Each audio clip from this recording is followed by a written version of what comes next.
Hi guys, welcome back to my channel. So today I'm going to be showing you a quick get ready with me, a chatty get ready with me, featuring this gorgeous wig. This is my Yolanda wig from MyFirstWigs, and I just wanted to show you guys how I get it nice and straight and just, oh, you see how shiny. I'm going to show you how I get my hair from this into a super sleek straight look. Oh lord, I just need some eyebrows. Esther and I filmed a video on dating, relationships and all of that. We got somebody here. We got Esther Grams, we got Esther Live, we got Esther. Hi guys. Esther, dating, I've got a question for you. We didn't get a chance to answer this. This is a question from Gracie, and she asks, how do you know if when you're settling for a guy? There is a limit to the BS you can take before it's time to go. What I'm gonna do is I'm gonna do my eyebrows first, and then I'll come back and we'll start talking. This is something that obviously I've struggled with myself, like in the past as well. When you really like somebody, but it's just, you feel like there's something not quite there, and you feel like you're always looking on the outside to try and justify this relationship. Everything I say is going to be based solely on my opinions,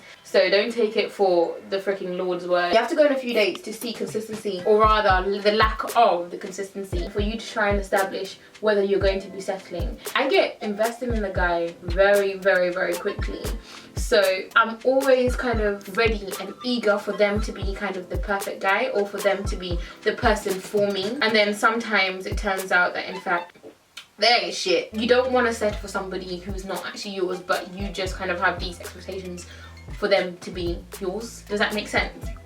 Oh, this looks a hot mess, yo. You know what? Let me come back. Let me do this.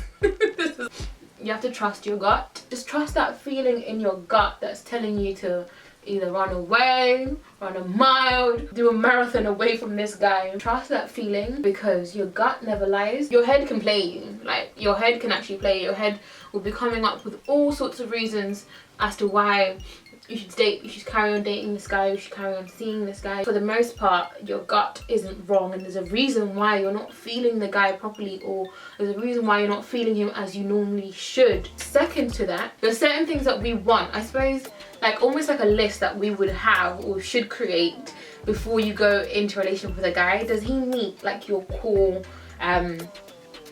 standards, your core list, your core things that you require? Most of the times when you're settling, the guy, let's say you have a list of like 5 things, I don't know, for example, if you have a list of 5 things and he doesn't meet those 5 things, maybe he even meets just 2, but you're just like, okay, he's gonna have to do. Baby girl, he doesn't have to do. I've been in that situation where like my gut is telling me, Lydia, run and run as fast as you can, but my head comes up with all these excuses why it makes logical sense, why you know, just trying to justify the whole thing. The reality is that the guy doesn't meet your core values. He doesn't meet kind of the basics of the list. So how can you move forward if the core things are not ticked? So for example, your understanding of what is acceptable and what is not acceptable in a relationship, maybe he doesn't agree with that, and if it's something major that's going to be an issue down the line, I feel like you already know that you're settling, because you know that you're not going to be happy with that, but you're kind of allowing him to change your mind, or you're allowing him to change a core value that you know is going to be an issue. And so you find yourself talking yourself into the relationship a lot more than you normally would. You're trying to justify things in your head when you know damn well that it does not make perfect sense. You know in your gut that what he did is shady, or what he's doing doesn't sit right with you, but you're constantly trying to talk yourself into staying, or into seeing him again, or into giving him another chance. Like, how are you giving somebody so many chances before you even are with them? I mean, have you ever found that? Like, you're like, let me give him another chance. I am the queen of giving people unlimited chances. Like, in my life, I'm like, yeah, we're on round 10 right now, because I am constantly giving people chances to prove themselves to me, or prove themselves that they are not what my gut is telling me that they are. So if you find yourself doing that, girl, he probably isn't the one for you. I think why girls end up staying in relationship or situationships is that fear of not having somebody else, and the fear that this is kind of the best you're gonna get. Girl, let's see, population of London, there is 8.674 million people in London itself. So how the hell are you going to be settling for this one guy and just compromising yourself so many times in so many different situations to be with one guy when there's nearly enough 9 million people in London? Don't lose sight of the signs that might be there, like showing you in your face. If you're constantly unhappy, or you're constantly feeling frustrated around this guy, you're constantly feeling like there's more even though you're with this guy, chances that you are actually settling. Why should you be worried, upset and concerned all the time if you're with somebody who you're meant to be with? I think the moral of the story to avoid settling is just to take your time, have your list of things that you want from a guy, from a partner, and see. Just take your time to try and get to know if they actually provide these things, and don't force it. Like, genuinely do not force it, because sometimes you know it's not working. Sometimes you just need friends around you to even help you see that you're settling and help you understand that, girl, you're better than this. It's always really hard to hear it because you feel like you guys don't know how I feel, you guys haven't been through what I've been through with him, or whatever it may be. Your friends should have your best interest at heart, and just try and listen to them and try and see what they're saying, because what they're saying might have sense. Most of the time it does, because they have your best interest at heart. But with settling, I think you know. I think the answer to that question, how you know you're settling, is that it's in your gut and you're constantly looking outside, or you're constantly justifying things that you wouldn't.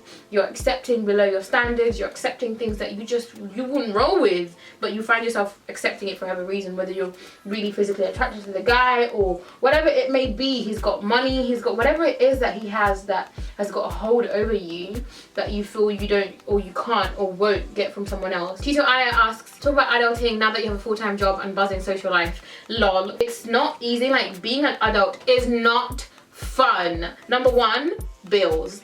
Can you pay my bills? Can you pay my telephone bills? Can you pay my automobiles? There is nothing fun about this, for real. I remember when you were younger and all you wanted to do or be is an adult. The minute you unlock adulthood, you just kind of think, well, damn, this is a con. I don't know why it always seems so much more glamorous when you're younger. I suppose it's the freedom to do whatever you want whenever you want. That's pretty cool. I can just kind of roll in, roll out, and I don't have to answer to anybody. I don't need to like justify myself. I don't need to answer to everybody or anybody, in fact. But it comes with a lot of responsibility. Like I said, damn bills. Can you pay your bills? Can you pay your automobile? Can you pay your phone bill? Can you pay all the damn bills and have a buzzing social life, as she says? It's not easy to manage. And you guys, I uploaded a vlog, a week in the life vlog, where you guys can see what I get up to in kind of a typical week. And I was complaining in the vlog about how difficult it is having a full-time job and trying to do YouTuber socialite everywhere, area girl. Like, it's not easy at all. In between managing gym life, trying to manage work life, trying to manage life, love life, it's just about prioritizing, just kind of deciding what's more important, because then you can order your time in that way. I've got two colors here. This one I use to set my under eye. Wow, this one I use to set my under eye highlight, which is called Chai, and it's Bareminerals. And then I use this for the rest of my face, which is Truffle. Establishing what is important to you and what you really want to do, and then going off that. For me, it's kind of spending time at the gym with Coach T. That's top of my list, whether I want it to be or not. You know, the body gotta slay, so I have to make time for my gym. And then for my friends, you know what, I actually don't even have that many friends, in all honesty. I could count all of my friends in one hand. Trying to make time for them in a way that it doesn't impact on kind of everything else that I need to do, i.e. YouTube, filming, editing, going to any events that I have to. It's really not easy at all. To manage your money as well, because socializing is not cheap in London. That's one thing that I've figured out. Like, it's just not cheap at all. So just try and budget your money properly, because you don't want to be doing the most now and then like not saving or not utilizing your money properly. You can definitely do it all. Well, not all, but you can do what you want to do, i.e. go out, have some nice things, but also save. Like, in all, don't play yourself. Another question. Can you talk about your relationship with Coach T, not as a PT, but as your bae? If not, then just the usual about wedding arrangements with the manual. Stella, you're a mess. Coach T is... You are a damn mess. She even put a laughing emoji. Coach T is my PT. There's nothing going on with Coach T as bae. And Emmanuel again. How am I gonna marry Coach T if I'm gonna marry Emmanuel too? Make your mind up. Who am I gonna marry? Like, y'all need to make your mind up. Is it Coach T or is it Emmanuel? Because it's neither of the two. It's never gonna happen. Like, guys, let it go for real. Presidential election results. Oh, girl. I am the queen of giving chances. Let's give him a chance to prove himself. Let's give him a chance to prove us wrong that he is not the maniac evil that he portrayed himself to be in his election campaign, because it's going to be a very sad 4 years for America, and in fact not even just for America, for all of us, because what happens in America indirectly or directly affects us all. I mean, we're still here trying to deal with Brexit and we're trying to Brexit. Let's just hope that love trumps hate, for real. I really hate doing my eyeliner. Oh, so disaster! Why is my eyeliner here? Why? I'm gonna be right back. I can't do this on camera.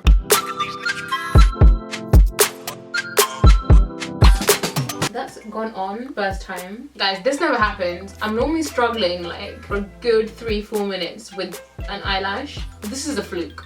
Goals for 2017, y'all know I don't really know, and until I figure those out, I'm not gonna sit here and spew you all some lies. I don't know why everybody always assumes that I'm really organized. I'm like the least organized person you can come across.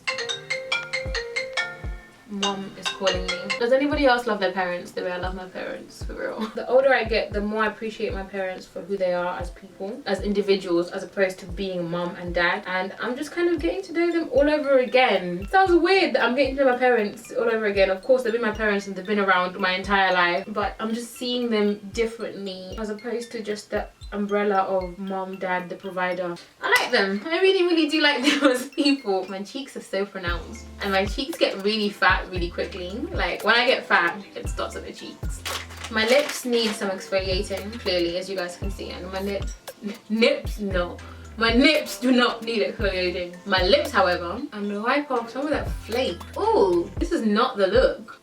Look at how dark my lips are now. You guys should see my lips when I come back from holiday. They're a joke. They look like leather.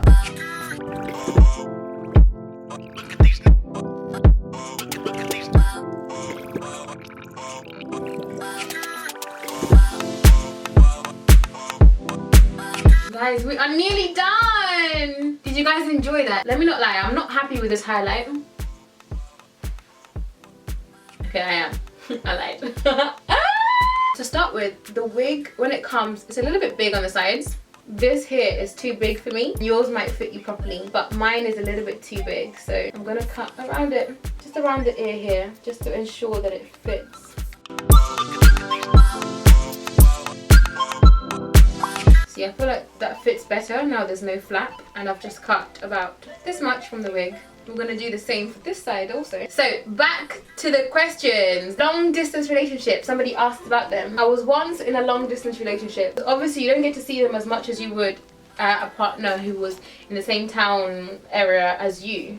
So you have to really trust the person. You both have to have the same long-term goals and also short-term goals. Organize when you're going to see each other, how often that's going to be, who's going to pay for it, can you even afford to pay for it. It's not really cheap at all, because it depends on where you are, first of all. Who's going to come and see who, what's the schedule, like how is it going to work. If you guys have planned properly, then you know that it's not going to be too long until you next see them. So that anticipation, you know, waiting for the person, it's really nice actually.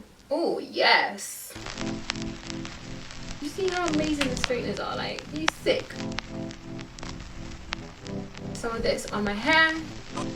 This kind of tames all the flyaways. Gives a nice shine and a nice silk to my hair.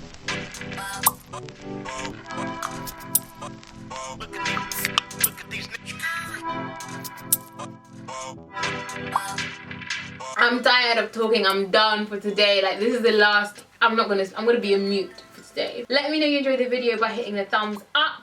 Subscribe, share, and let me know what you think about this wig, y'all. I'll see you guys in my next video. Bye, guys.